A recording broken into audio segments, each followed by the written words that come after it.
Well, good morning, everybody. It's Diane Lowry, and it's another Monday Love Note with Women at the Well. And this is not AI. I guess if it were AI, we would make everything look better, including the person speaking. But this is this is the real deal, and I'm so happy to be here with you just for a little minute and share about what's coming up in our Tuesday night class. After 5 weeks, actually, of combing through Romans chapter 9, I'm wrapping everything up tomorrow evening. And for 29 verses, Paul has been defending God's character and his relationship with Israel. He's answered hard questions with Old Testament scriptures.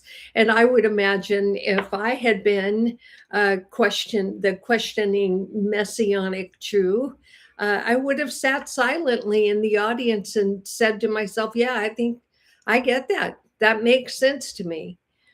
But if I hadn't yet, Paul seals the deal with one final nail.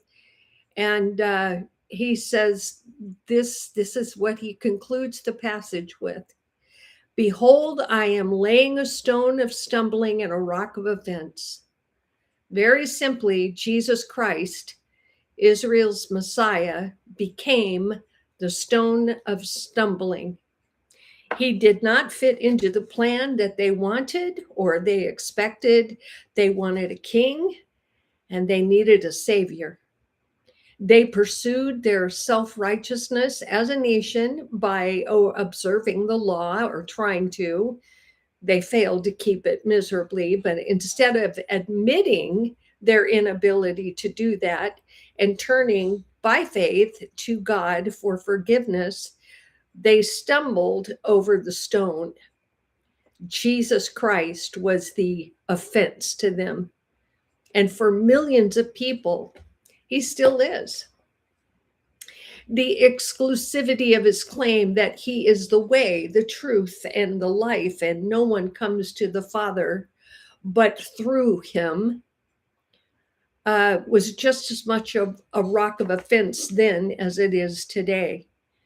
The core message challenges human autonomy and pride and modern values, and it doesn't align with our human reasoning, self-determination, and this need to point fingers at institutional hypocrisy or even at flawed followers.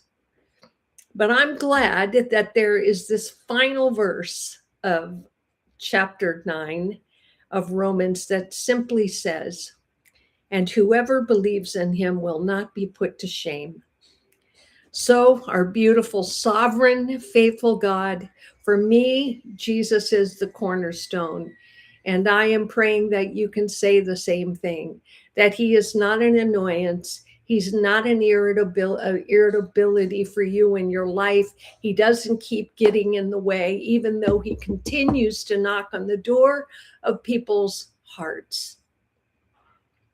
I pray that you would experience his wonderful presence in your life. We, flawed as can be, not like AI, this is the real deal. Human beings who are flawed and natural, and yet Jesus Christ comes in and perfects our brokenness, and how grateful we are for that. Our hope of glory is sure to be true. So I do hope that you join me. As usual, it's another very interesting study, which combs through this whole idea of Jesus Christ being the rock of our salvation. Not even an idea, it's a truth. Hope you join me. You take care.